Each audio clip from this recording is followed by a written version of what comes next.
Você conhece aquelas pessoas que não podem entrar numa livraria ou não podem ver uma promoção da Amazon que já saem com um livro? Quem conhece alguém assim? Eu sou culpado dessa acusação, tá?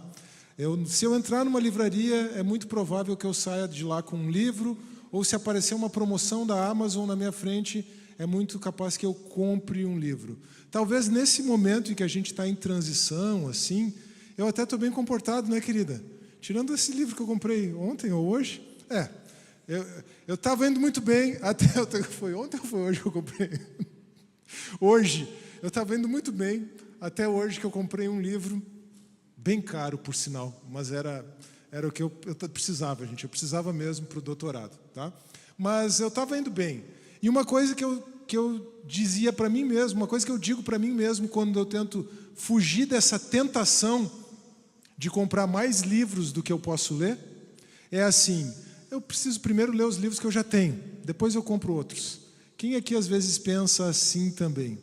Bom, essa pequena anedota aqui no começo nos lembra que muitas vezes nós temos mais livros do que nós podemos ler. Nós gostaríamos de poder ler muito mais livros do que nós de fato conseguimos, e por isso muitas vezes nós acabamos comprando livros demais. Nós estamos na série O Caminho da Sabedoria, e a nossa mensagem desta noite é: aprenda a ler os livros. Mas eu não contei essa história para que você comece a ler os livros que você já tem em casa. Não, é porque tem 2 livros em especial que nós precisamos aprender a ler. E o Salmo 19 vai nos falar disso. A gente estava conversando com o pessoal que está servindo hoje, do louvor, da mídia, ali antes de começar o culto, e aí eu disse para eles: são só 2 livros que nós precisamos aprender a ler. Você pode ter muitos livros, que nem eu, que você jamais leu, mas você só precisa aprender a ler 2 livros. E aí a Camila até brincou: o Antigo e o Novo Testamento. Sim, esse sim. E é muito importante saber ler esses livros, aprender a ler esses livros. Mas são de outros livros que o Salmo 19 está nos falando. Só lembrando o nosso percurso até aqui, voltando para o cronograma dessa nossa série, nós começamos com uma mensagem, a primeira lição, lição 1, confie no pastor. A lição 2, escolha o caminho da sabedoria. Salmo 23, a primeira, Salmo 1, a segunda. A lição 3, não olhe para as circunstâncias. A lição 4, olhe para a cruz. Salmo 23, Salmo 1, Salmo 2, Salmo 22. E agora nós vamos olhar para o Salmo 19, e é claro que eu inverti o Salmo 19 com o 22. Troquei o Salmo 19 pelo 22 por causa da sequência. Não olhe para as circunstâncias, olhe para a cruz. Uma mensagem praticamente pede a outra. Mas vamos olhar o Salmo 19 e a partir do Salmo 19 vamos aprender a ler os livros. Muitas pessoas têm um salmo preferido. O salmo preferido da maioria das pessoas, da maioria dos irmãos, provavelmente é o Salmo 23. E por isso eu inclusive comecei a série com o Salmo 23. Mas aqui eu preciso confessar que o meu salmo favorito é o Salmo 19. Então é com muita alegria que eu compartilho nesta noite uma mensagem sobre o Salmo 19. Diz o título do Salmo. Convido você a abrir a sua Bíblia ou o seu aplicativo. O título inspirado do Salmo, que não aparece aí na projeção, mas que está nas nossas Bíblias, é: para o mestre de música, Salmo davídico. Verso 1. Preste atenção aqui antes de eu começar a leitura. Preste atenção no paralelismo. Lembra que eu já falei algumas vezes sobre isso aqui? Como a mesma ideia é repetida 2 vezes, às vezes até 3, 4 vezes. A partir do verso 7 isso fica muito claro. Mas note o paralelismo já no verso 1. Os céus declaram a glória de Deus, o firmamento proclama a obra das suas mãos. Um dia fala disso a outro dia, uma noite o revela a outra noite. Sem discurso nem palavras, não se ouve a sua voz, mas a sua voz ressoa por toda a terra, e as suas palavras até os confins do mundo. Nos céus ele armou uma tenda para o sol, que é como um noivo que sai de seu aposento e se lança em sua carreira com a alegria de um herói. Sai de uma extremidade dos céus e faz o seu trajeto até a outra. Nada escapa ao seu calor. Note a transição agora. A lei do Senhor é perfeita e revigora a alma. Os testemunhos do Senhor são dignos de confiança e tornam sábios os inexperientes. Os preceitos do Senhor são justos e dão alegria ao coração. Os mandamentos do Senhor são límpidos e trazem luz aos olhos. O temor do Senhor é puro e dura para sempre. As ordenanças do Senhor são verdadeiras, são todas elas justas. São mais desejáveis do que o ouro, do que muito ouro puro. São mais doces do que o mel, do que as gotas do favo. Por elas é o teu servo advertido. A grande recompensa em obedecer-lhes. Quem pode discernir os próprios erros? Absolve-me dos que desconheço. Também guarda o teu servo dos pecados intencionais, que eles não me dominem. Então serei íntegro, inocente de grande transgressão. Que as palavras da minha boca e a meditação do meu coração sejam agradáveis a ti, Senhor, minha rocha e meu resgatador. Amém. Eu gosto tanto do Salmo 19 que eu até compus uma canção com a exata letra desse salmo na Almeida Revista Atualizada, a partir do verso 7. Mas eu não tenho coragem de cantar essa canção aqui para os irmãos. Na época em que eu ainda fazia de conta que tocava violão, eu compus uma canção sobre o verso 7 em diante. Mas por que eu gosto tanto desse salmo a ponto de ter composto uma canção com a letra deste salmo? Eu gosto muito desse salmo porque ele fala exatamente dos dois livros que nós precisamos aprender a ler. Sabem, irmãos, como nós cantamos nesta noite, Deus é grande, Deus é bom, Deus é santo, santo, santo, santo. A santidade de Deus implica, como primeira ideia, a primeira coisa que a santidade de Deus significa é que Deus está acima e além de toda a criação. Para nós, a santidade de Deus se manifesta na nossa vida. Sejam santos como eu sou santo, se manifesta a santidade de Deus, o mandamento para que sejamos santos como Ele, que nós alinhemos a nossa vida com a bondade, com a justiça, com a perfeição que é própria de Deus, que são próprias de Deus. Mas, numa primeira aproximação, a santidade de Deus significa a sua total transcendência. O que é transcendência?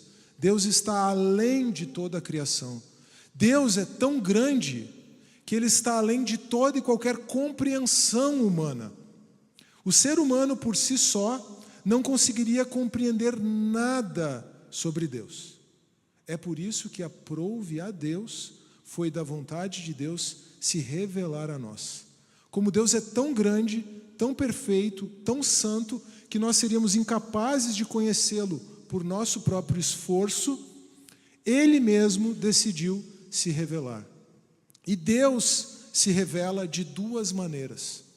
A revelação de Deus é compreendida como sendo entregue a nós, disponível a nós, de duas maneiras. A primeira é a revelação geral e a segunda é a revelação especial. A revelação geral é aquela revelação que nós encontramos de Deus a partir da compreensão da natureza. Olharmos para a natureza nos leva a concluirmos, não como o fim de um raciocínio, não como a conclusão de um raciocínio, mas a partir de um sentimento que se forma em nós, concluirmos acerca da grandeza do Criador. Eu poderia parafrasear o Salmo 19, verso 1. Os céus declaram a glória de Deus e o firmamento anuncia as obras das suas mãos. Eu poderia dizer o seguinte: a ideia que Davi está querendo nos comunicar aqui é que a grandeza da criação revela a grandeza do seu Criador. Essa é a revelação geral. Mas a revelação especial é aquela revelação específica de Deus na história. Deus não nos deixou apenas uma revelação geral.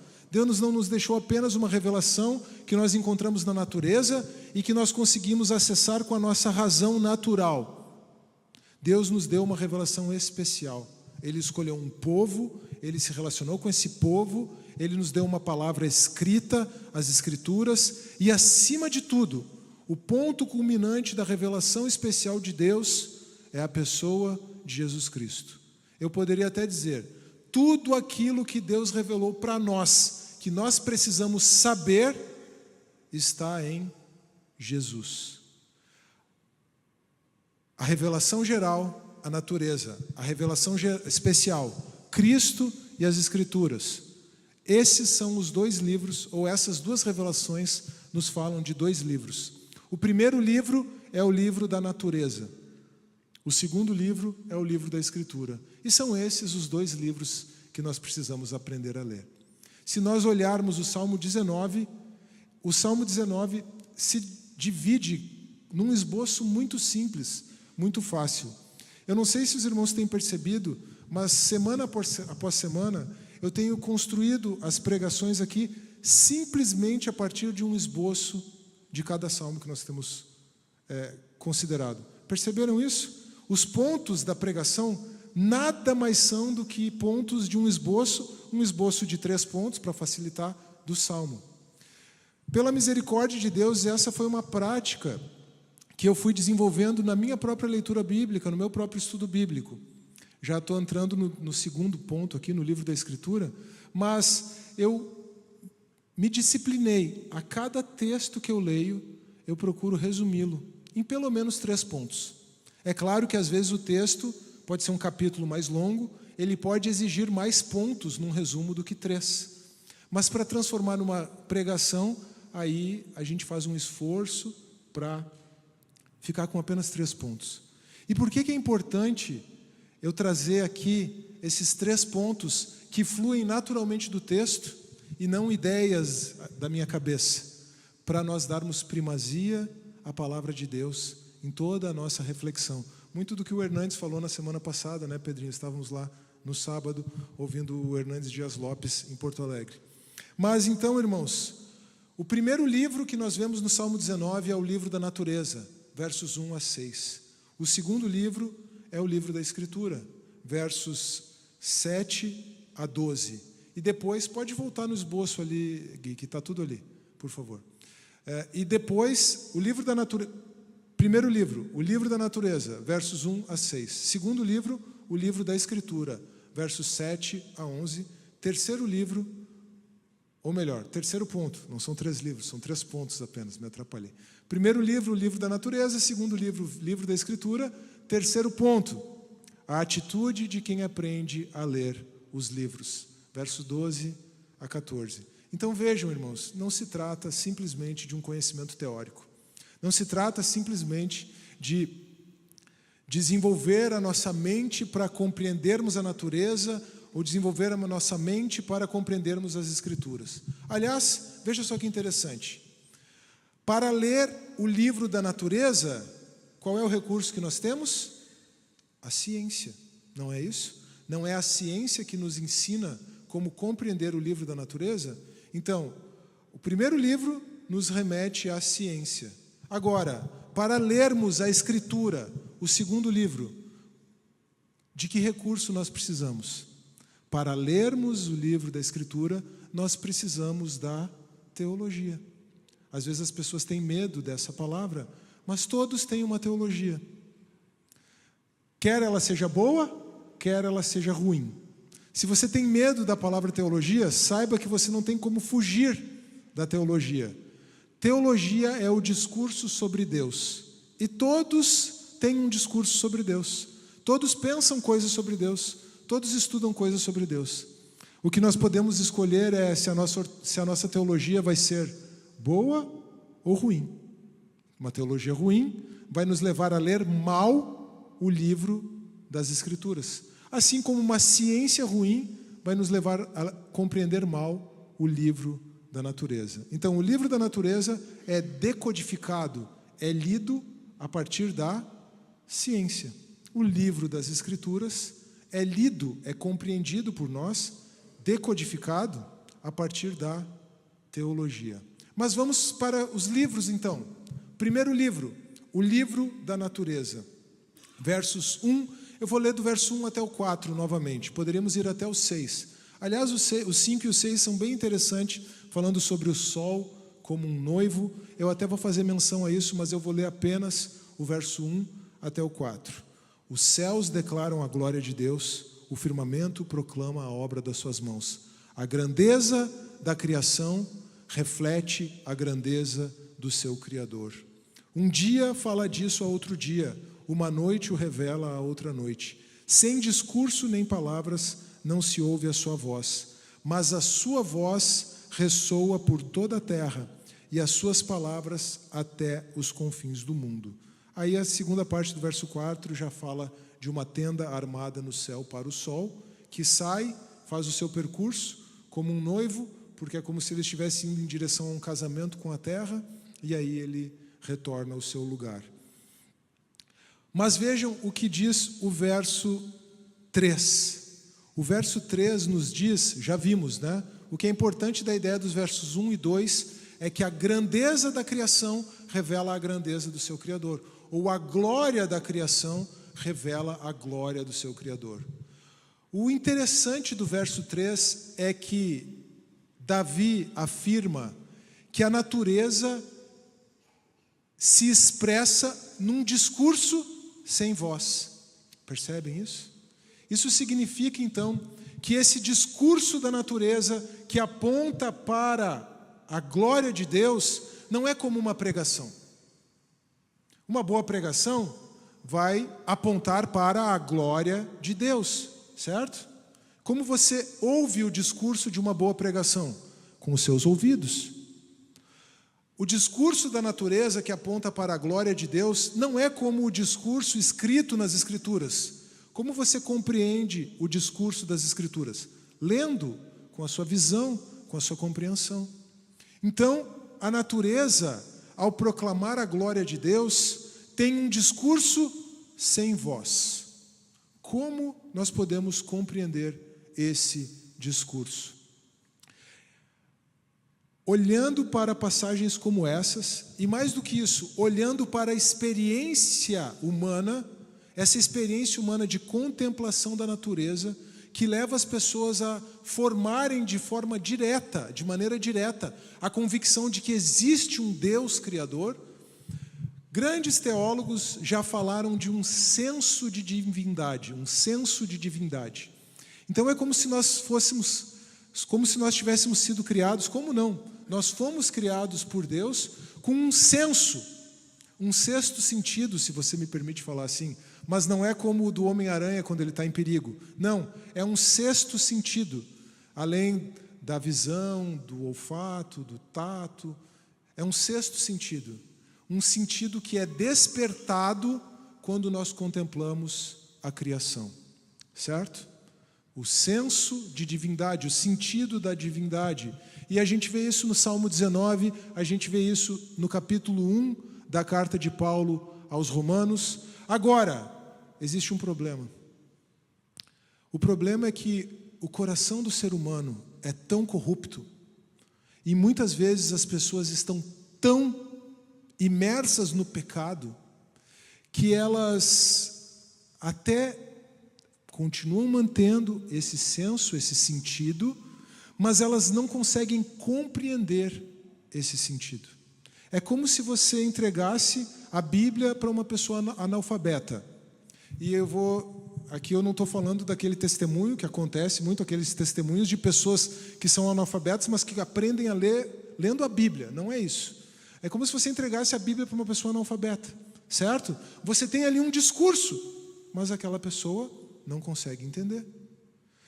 Nós somos como que, o ser humano é como que um analfabeto funcional, pelo menos no que diz respeito ao senso de divindade. Porque nós temos esse sentido em nós, mas o nosso coração é tão corrupto que a nossa tendência diante da própria natureza é transformar a natureza num ídolo. Por isso, um dos mesmos teólogos do passado que já falou no senso de divindade, João Calvino, também falou, é dele essa frase, que o coração humano é uma fábrica de ídolos. É por isso que as pessoas veem a grandeza da criação e não compreendem que ela está apontando para o Criador e têm a tendência de adorar a criação. A adoração da criação no lugar do Criador é o que nós chamamos de idolatria.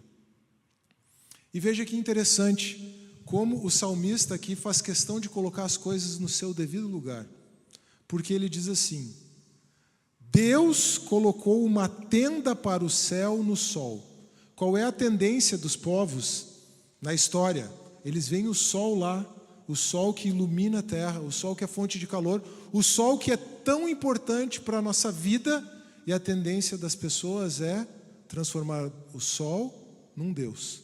Não é assim na mitologia dos povos, não é assim na cultura dos povos pagãos e idólatras. Davi diz: tudo bem, o sol está lá, ele é importante, tem uma tenda armada para ele, mas quem fez isso foi Deus.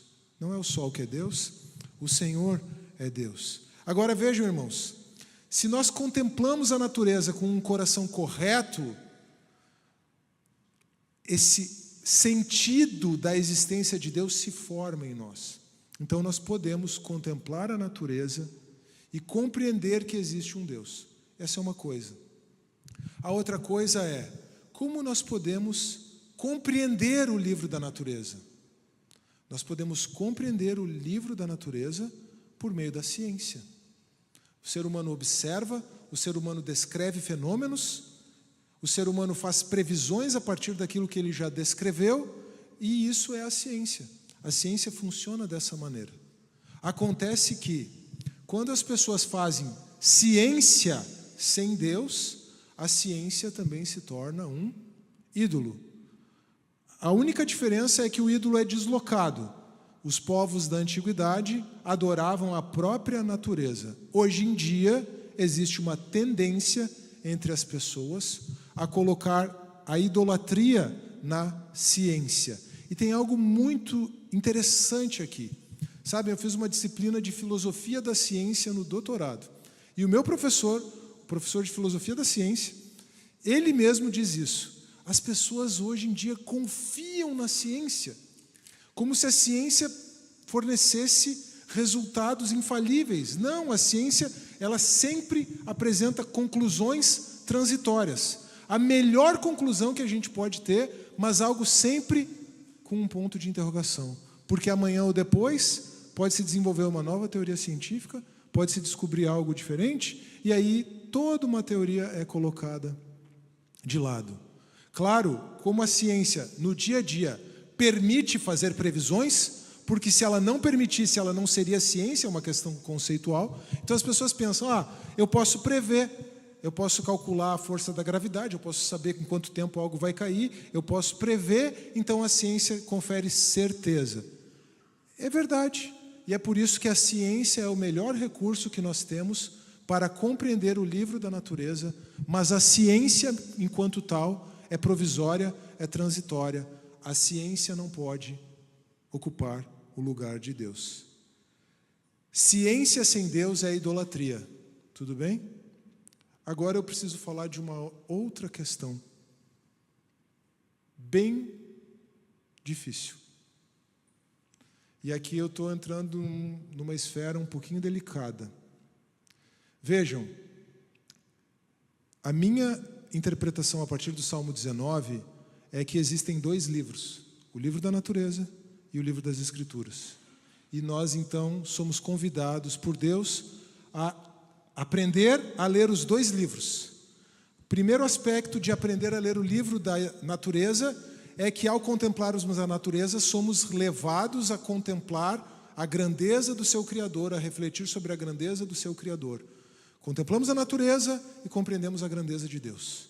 Tudo bem? Mas, se há um livro de Deus, um livro que manifesta a grandeza de Deus na natureza, somos convidados a compreender a natureza por meio da ciência, porque a ciência é isso, a boa ciência é isso. Nada mais é do que o estudo da natureza, sem nenhum tipo de influência prévia. Ninguém pode, em sã consciência, afirmar que estudar ciência faz de uma pessoa um ateu. Tudo bem? Ninguém pode afirmar isso. Se alguém pensa que não vai estudar biologia, não vai estudar química, não vai estudar física, porque você vai se tornar ateu, o que diria da filosofia? Então, não é assim. O ateísmo é uma inclinação do coração do ser humano, que as pessoas projetam na ciência. Mas a boa ciência nada mais é do que uma tentativa humana de descrever a grandeza de Deus expressa na natureza. Tudo bem? Então, estudar ciência não deve fazer de ninguém ateu. Existem ateus que carregam os seus pressupostos para a ciência, e isso é uma coisa. Certo? Mas vejam, eu acabei de falar que a ciência sem Deus é idolatria. Por outro lado, eu compreendo que tentar ler ciência na Bíblia é não compreender que existem dois livros. Tá bom? Tentar ler ciência na Bíblia é não compreender que existem dois livros. E esses dois livros funcionam, cada um na sua esfera, cada um de acordo com o seu propósito. E aí tem outras questões de interpretação da Bíblia envolvidas, tem outras questões que têm a ver com a maneira como a revelação foi entregue, inclusive com a revelação progressiva de que nós falávamos antes, né, Gui? Que nos levam a compreender, por exemplo, que o relato da criação em Gênesis, é assim que eu entendo, o relato da criação em Gênesis é um relato que é dotado de autoridade, é verdadeiro, no qual nós encontramos verdades teológicas expressas, dentre elas, a que existe um Deus criador, o que a contemplação da natureza já indica. Dentre elas, a que nós fomos criados à imagem e semelhança de Deus, a única maneira nessa terra de entender que o ser humano é dotado de dignidade, porque se o ser humano não for diferente de outros animais, o ser humano não tem dignidade em si. E que além de nós sermos criados à imagem e semelhança de Deus, nós nos afastamos do nosso Criador, o relato da queda. São verdades teológicas, verdades absolutas, verdades inegociáveis, afirmadas no livro de Gênesis. Mas eu não entendo que nós tenhamos, por causa disso, autorização para querer fazer ciência em cima do livro de Gênesis. É a minha opinião, porque eu procuro compreender a Bíblia a partir dessa metáfora dos dois livros, ensinada no próprio Salmo 19. Mas existem cristãos que pegam o livro de Gênesis lá e começam a fazer ciência em cima do livro de Gênesis. Sabe qual é o problema? O problema é que essas pessoas se excluem da comunidade científica, se alienam da comunidade científica. E aí, então, essas pessoas constroem um discurso que é muito bem intencionado, que tem o objetivo de fortalecer a fé dos cristãos, mas que não alcança ninguém fora da igreja. Isso é um problema. Aproveitando, faço mais um convite, agora não para o sábado dia 4, mas para o sábado dia 11. O Hope está organizando, e eu estou junto com eles nessa iniciativa, um encontro com o título Defesa da Fé. Então, se você quer entender melhor qual é a relação entre a fé e a ciência, ou entre a fé e a filosofia, ou melhor, se você quer saber como defender a sua fé, fornecer a razão da esperança que há em nós com mansidão e temor, como diz a primeira carta de Pedro, capítulo 3, versos 15 e 16, os jovens estão organizando, é o nosso primeiro público-alvo, mas estamos convidando toda a igreja. Isso porque foi só a gente falar com as pessoas, e aí o pessoal disse assim, que legal, mas eu queria ir, eu não quero, por que é só para os jovens? Né? Então, por isso a gente entendeu, né, Pedro? Vamos convidar a igreja inteira. Então, no dia 11 de julho, nós teremos aqui o encontro Defesa da Fé, e o objetivo desse primeiro encontro é que seja um bate-papo. Traga todos aqueles questionamentos que você já ouviu contra a fé, traga os seus próprios questionamentos, não tem problema nenhum. Somos bem tranquilos em reconhecer que nós temos dúvidas. Você vai me perguntar assim, Carlos, você não tem dúvida nenhuma? Eu tenho muitas dúvidas. Eu tenho muitas questões que eu ainda estou procurando compreender melhor. Mas eu tenho uma certeza. Como diz Jó, eu sei que o meu Redentor vive. Eu tenho a certeza de que Cristo é o Filho de Deus e que Ele morreu pelos meus pecados e que Ele ressuscitou. E eu consigo, inclusive, conversar com você sobre a historicidade da ressurreição de Jesus, se for preciso, certo? Eu consigo apresentar uma defesa histórica, uma defesa, entre aspas, científica, do fato da ressurreição de Jesus, porque outras pessoas muito melhores e muito mais competentes do que eu já fizeram isso. Então eu aprendi um pouco com essas pessoas e por isso eu posso compartilhar com você. Então venha no dia 11 de julho, traga as suas questões. Entenderam por que eu estou fazendo esse convite hoje? Porque hoje nós estamos falando exatamente desses dois livros. O livro da natureza, que é decodificado pela ciência. E aí então, a defesa da fé é um assunto que toca muito na relação entre a fé e a ciência, na relação entre a Bíblia e a ciência, na relação entre a fé e a razão. Todas essas coisas são questões muito importantes, são questões que constituem objeções à fé que são apresentadas por aí. Então, os nossos jovens estão ouvindo sobre isso o tempo todo, na escola, no trabalho, na internet, né? E é preciso que nós conversemos sobre isso. Vamos começar essa conversa no próximo sábado, sem ser esse, o outro dia 11 de julho, certo? Então, retomando, ao falarmos do livro da natureza, ciência sem Deus é idolatria. Ou pelo menos normalmente é idolatria, certo? Ciência sem Deus normalmente é idolatria. Porque você pode ter um cientista que se resume a fazer o seu trabalho e não coloca a natureza nem a ciência no lugar de Deus. Mas ciência sem Deus pode ser idolatria. E tentar ler ciência na Bíblia, de acordo com o que eu entendo, pode representar, eu vou ser menos forte aqui, pode representar não compreender os dois livros, não compreender que existem dois livros. Mas se a natureza é o primeiro livro, o segundo livro é o livro da Escritura. E Davi vai falar a partir do verso 6. Desculpa, o verso 6 ele ainda fala do céu, né, a partir do sol, a partir do verso 7. Mas a relação entre o verso 6 e o verso 7 é muito interessante, porque o verso 6 fala do sol iluminando todo o dia, do calor do sol iluminando a criação. E percebe como Davi constrói o seu argumento, constrói a sua poesia. Ele vai do sol para a lei de Deus. Porque assim como o sol é necessário para a iluminação da criação, a lei de Deus é necessária para a iluminação da nossa vida. Esse é o argumento. É por isso que o verso 6 está conectado com o verso 7. Parece até uma transição meio brusca, percebem? Vamos ler o verso... Eu vou ler o verso a partir do verso 5, para nós percebermos que, se a gente não está atento ao detalhe, a transição é meio brusca. Olha só. Tem que ler até a partir do verso 4, parte final do verso 4. Nos céus Deus armou uma tenda para o sol, que é como um noivo que sai do seu aposento e se lança em sua carreira com a alegria de um herói. Sai de uma extremidade dos céus e faz o seu trajeto até a outra. Nada escapa ao seu calor. O verso 6 termina falando do calor do sol.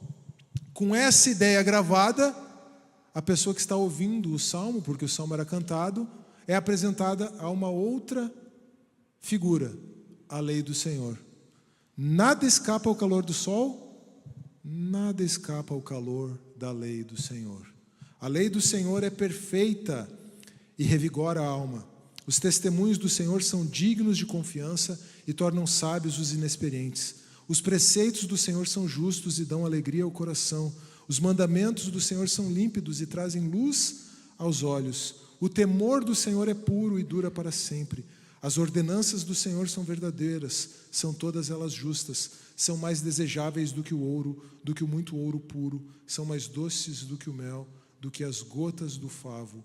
Por elas o teu servo é advertido. Há grande recompensa em obedecer-lhes. Quem pode discernir os próprios erros? Absolve-me dos que desconheço. Embora aqui já esteja entrando na atitude de quem aprende a ler os livros, é bom a gente ler até pelo menos o verso 13. Também guarda o teu servo dos pecados intencionais, que eles não me dominem. Então serei íntegro inocente de grande transgressão. Irmãos, aqui nós temos, nessa transição do verso 6 para o verso 7, Davi deixa de elogiar Deus, deixa de louvar Deus a partir da compreensão da grandeza da sua criação e passa a louvar Deus a partir da afirmação da grandeza da lei de Deus. Lembrando que no Antigo Testamento, a expressão lei do Senhor, lei de Deus, faz referência à Torá, aos 5 primeiros livros, Gênesis, Êxodo, Levítico, Números e Deuteronômio, onde nós temos a primeira revelação de Deus e a revelação que dá base para todo o restante do Antigo Testamento. Nós não temos tempo para explorar isso aqui, nesse momento, mas nós podemos tomar a expressão lei de Deus aqui como uma expressão que, de acordo com a revelação completa que nós temos em Cristo, Antigo e Novo Testamento, lei de Deus aqui pode ser uma expressão em que a parte representa o todo, certo? Tem até uma figura de linguagem para isso. Mas então, quando Davi fala da lei de Deus, embora ele esteja num primeiro momento olhando lá para os 5 primeiros livros, para a Torá, nós podemos entender que o que ele está falando sobre a Torá serve para toda a Escritura. E aqui, vejam, Davi fala diversas vezes a mesma coisa. Perceberam isso? Talvez o fato de ele fazer referência ao mel no final, os mandamentos do Senhor são mais desejáveis do que o mel, tenha sido também intencional. Porque ele repetiu de maneiras diferentes, tantas vezes, a mesma coisa, que é capaz do seu ouvinte ter ficado enjoado. Percebe? Não tente construir em cima de paralelismos, de repetições como essas do Salmo 19, não tente construir doutrina. O verso 7 diz uma coisa, o verso 8 diz outra, Não é esse o objetivo. Aqui Davi quis realmente afirmar o valor da palavra de Deus, como a palavra de Deus é fundamental para a vida humana, como a palavra de Deus é preciosa, e Davi foi repetindo, a ponto de que o seu ouvinte quase ficasse enjoado de tanto ouvir. Mas aí Davi diz assim: está enjoado de me ouvir? É que a palavra de Deus é como o mel. Você não deseja o mel porque ele é doce? Para mim ia funcionar melhor se fosse chocolate ou sorvete, mas eu tenho usado bastante mel também. Você não deseja o mel porque ele é doce? E ele não te enjoa se você desejar ele? Você está enjoado de me ouvir? Davi, tô. Pois é, mas a palavra de Deus é doce como o mel, que você tem que desejar. A diferença é que ela nunca vai te deixar enjoado. Então, se você está meio enjoado aí, se você não está aguentando o meu discurso, fique esperto, porque você não pode nunca se fartar da palavra de Deus. Esse é o argumento de Davi. Você deve desejar a palavra de Deus como você deseja algo doce. Para quem gosta de doce, isso funciona bem, como eu mencionei. A diferença é que do doce você vai comer, e vai chegar uma hora que você vai ficar enjoado.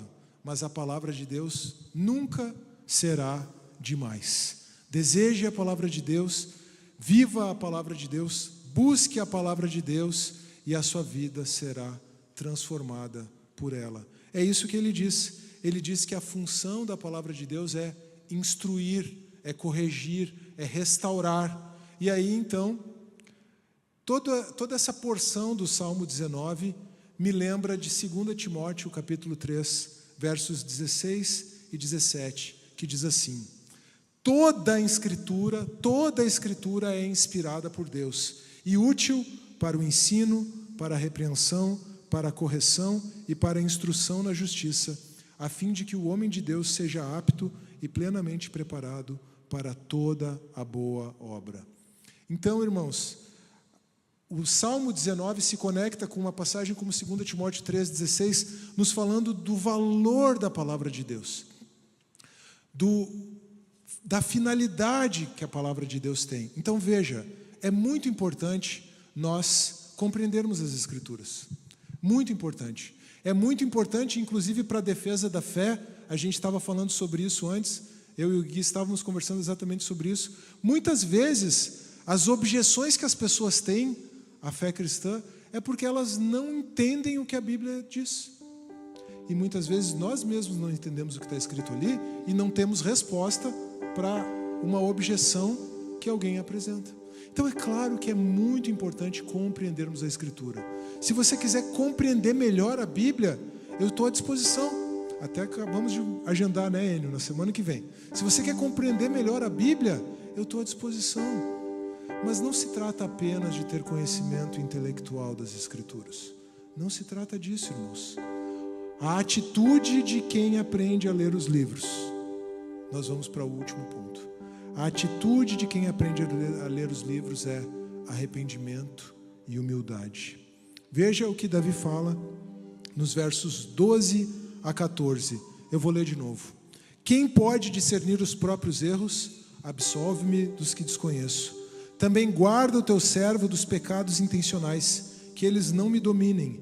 Então serei íntegro, inocente de grande transgressão. E o grande final do Salmo 14, do Salmo 19 ao verso 14. Vejam, irmãos. Eu gosto muito do Salmo 19, porque ele é muito didático. Ele separa muito bem o livro da natureza, o livro da Escritura. Os céus declaram a glória de Deus e o firmamento anuncia a obra das suas mãos. A lei do Senhor é perfeita e restaura a alma. Ele fala muito ao meu intelecto. Mas eu aprendi que a palavra de Deus precisa falar, acima de tudo, ao meu coração. Que as palavras da minha boca e a meditação do meu coração sejam agradáveis a Ti, Senhor, minha rocha e meu resgatador. De nada adianta eu conhecer a ciência. De nada adianta eu conhecer bastante e profundamente as Escrituras Então veja, eu não estou dizendo que de nada adianta você conhecer a ciência, nem de nada adianta você conhecer as Escrituras. Eu estou dizendo que você pode sim conhecer muito a ciência. Aliás, se você for um cientista, você deve conhecer a ciência. Ou se a sua atividade profissional, a educação física, a gente precisa compreender como é que o corpo humano funciona. Não é mesmo, Rosângela? Agora, você pode conhecer a ciência, você deve conhecer a ciência. E você pode e deve conhecer as Escrituras. Eu recomendo que você conheça as Escrituras, compreenda como interpretar. Mas nada disso servirá se você não for humilde e quebrantado. Se o conhecimento da palavra de Deus não produzir em nós arrependimento, transformação. A lei do Senhor é perfeita, então eu posso contemplar a perfeição da palavra de Deus, mas ela restaura a alma. A Escritura é inspirada, então é muito importante entender a inspiração das Escrituras, mas ela é útil para a correção, para o ensino, para a repreensão e para a instrução, para que o homem de Deus seja totalmente apto e preparado para toda a boa obra. Então, irmãos, a atitude de quem aprende a ler os livros é arrependimento e humildade. Davi fala de pecados desconhecidos, porque existem situações em que nós transgredimos a lei de Deus, em que nós ofendemos o nosso próximo, ou ofendemos a justiça de Deus, e nós não somos nem cientes. Se nós conhecermos melhor a palavra de Deus, nós vamos, inclusive, compreender muitas situações da nossa vida que são pecado. Mas Davi, para garantir, já pede perdão pelos pecados dos quais ele não tem conhecimento. E pede para Deus livrá-lo dos pecados intencionais. Então ele será livre de grande transgressão, inocente de grande transgressão. Essa palavra, grande transgressão, essa expressão grande transgressão, ela é um sinônimo de idolatria. Olha aqui Davi dizendo: Senhor, eu quero contemplar a natureza, eu quero contemplar a tua lei, e eu quero ser livre de grande transgressão. Eu não quero cair na idolatria. Davi não caiu, mas o seu filho, Salomão, caiu na idolatria. E o resultado disso foi a divisão do reino de Israel. O resultado disso, com o passar do tempo, foi o cativeiro do reino do norte e o cativeiro babilônico do reino do sul. Como eu já falei, já que Davi mencionou aqui, o seu desejo de ser inocente de grande transgressão da idolatria, a idolatria normalmente é uma consequência de nós lermos errado o livro da natureza. As pessoas leem o livro da natureza, contemplam a grandeza do Criador e acham que a própria natureza é um Deus. Ou as pessoas ficam tão maravilhadas com aquilo que o conhecimento humano da natureza pode produzir, que colocam a ciência no lugar de Deus. Então, a idolatria é uma consequência de ler errado o livro da natureza. Ciência sem Deus normalmente é idolatria. Agora, o nosso objetivo de compreendermos a palavra de Deus é que os nossos pensamentos e palavras sejam agradáveis a Deus. Sábado passado eu tive uma experiência muito interessante, que tem muito a ver com isso. O Pedro teve que fazer prova lá em Porto Alegre, do curso de teologia. O curso é online, mas a prova é presencial. E aí ele pediu para eu compartilhar a palavra aqui no Hope, no culto dos jovens. E aí o Pedro me pediu isso no começo da semana. Daí eu pensei, puxa, como é que eu posso compartilhar? O que eu posso compartilhar com os jovens? Aí eu orei, busquei o Senhor e fui para Efésios capítulo 4. Efésios capítulo 4, versos 13 a 18. E o título daquela mensagem que eu preparei foi: Que tal amadurecer? Até conversando com o pastor Marco, talvez seja uma pregação que seja boa para a igreja inteira. Mas para os jovens, né? Que tal amadurecer? Beleza, então ia ser um convite para que os jovens amadurecessem. Mas aí aconteceu algo, e o Pedro me falou. O Emanuel, que não está aqui conosco essa noite, perdeu o tio. O tio dele sofreu um acidente, e aí então, esse tio tinha uma família, a esposa, os filhos, e eles estavam ali sentindo a perda. Eu era um tio muito próximo, o Emanuel também sentindo muito a perda. O Emanuel veio aqui no sábado, no dia que o tio dele faleceu, né, Pedro? E aí o Pedro consolou ele, eles estiveram juntos. Mas aí, durante a semana, a tia do Emanuel, a Jaqueline, perguntou assim: a tua igreja lá, nesse culto de jovens que tu vai, pode ir só jovem ou pode ir adulto também? O Emanuel falou com o Pedro: não, pode ir sim. E aí o Pedro me falou: olha, talvez você vai receber uma família enlutada. E eu pensei, não pode ser. Que tal amadurecer a pregação? Seria muita insensibilidade da minha parte. Aí eu cheguei de Porto Alegre aqui, e fiz uma coisa que eu não faço, irmãos. Preparei uma pregação em 2 horas. Eu não faço isso. Eu não venho pregar com apenas um pedaço de papel e 3 pontos anotados, mas eu entendi diante do Senhor que era o que eu precisava fazer. E busquei o Senhor e pensei assim: Senhor, o que eu posso compartilhar com essa palavra, com essa família? Vejam, irmãos, não é difícil para mim encontrar um texto. Aliás, pela graça de Deus foi muito fácil, porque eu tinha acabado de pregar o Salmo 2, e o Salmo 3 é o salmo que Davi escreveu quando fugia de seu filho Absalão. O Salmo 3 é um salmo que tem sentimento de perda, confiança em Deus, uma série de coisas. Foi fácil para mim ir para o Salmo 3. E pela graça de Deus, mas o fato de ter sido fácil encontrar o texto não significa que a tarefa foi fácil. Eu fiquei com muito temor no coração, em espírito de oração, preparei aqueles 3 pontos e pedi licença para os jovens que estavam presentes e para a família, dizendo: olha, o Pedro me falou da situação, eu quero trazer uma palavra de consolo aqui para vocês. Compartilhei a palavra, nós oramos. Sim, por um lado, eu só pude compartilhar essa palavra porque eu conheço os salmos, certo? Não foi difícil encontrar um salmo para aquele momento. Mas por outro lado, de que me adiantaria encontrar intelectualmente um salmo para aquele momento, se eu não estivesse com um coração profundamente quebrantado na presença de Deus? Nós oramos por eles, eles foram embora. E aí no domingo, o Emanuel veio conversar comigo muito agradecido. Aí ele: pastor, muito obrigado. Não, tranquilo, Emanuel, imagina, estamos juntos. Não, eu preciso te agradecer mesmo. Tá bom, Emanuel, o que foi? A minha tia, ela veio aqui, ela tinha saído da missa de 7º dia. E ela foi lá procurando consolo, e ela não encontrou. E ela disse que ela saiu daqui consolada, confortada. Entende, irmãos? Não era um momento de um estudo bíblico. Aliás, não existe estudo bíblico numa pregação, por mais que as informações sejam importantes. Tudo que eu falei aqui é muito importante. Eu acho importante, senão eu não teria trazido.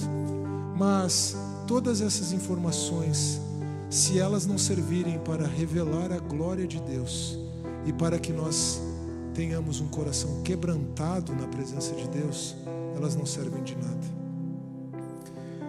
Esta noite nós consideramos o Salmo 19. Fomos convidados por ele a aprender a ler os livros. O primeiro livro é o livro da natureza. O segundo livro é o livro da Escritura. E a atitude de quem aprende a ler os livros está no Salmo 19. Que as palavras dos meus lábios e o meditar do meu coração sejam agradáveis na tua presença, Senhor. Rocha minha e meu Redentor. Você já aprendeu a ler os dois livros de Deus? Quais sentimentos a contemplação da natureza traz ao seu coração? Qual valor você tem dado à ciência? Muito valor? Nenhum valor? Qual valor você tem dado à Escritura? Ler a Bíblia leva você a quebrantamento e arrependimento? Você tem encontrado na palavra de Deus fonte de instrução, de repreensão e de restauração? Você tem meditado constantemente na palavra de Deus? Você pode repetir nessa noite a oração do verso 14?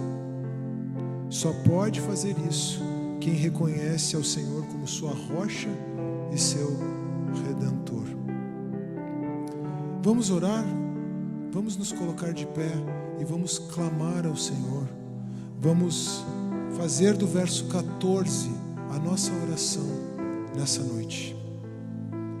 Pai, nós te agradecemos porque a tua palavra nos lembra que a tua glória está estampada na natureza, que ao contemplarmos a glória da natureza, somos remetidos à glória do Criador.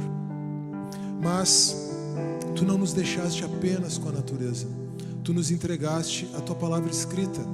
Nós temos o livro da Escritura e nós temos Cristo, que é o centro de toda a Escritura.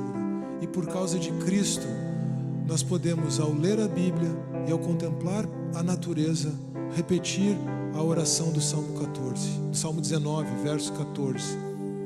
Esse é o nosso desejo nessa noite, Deus.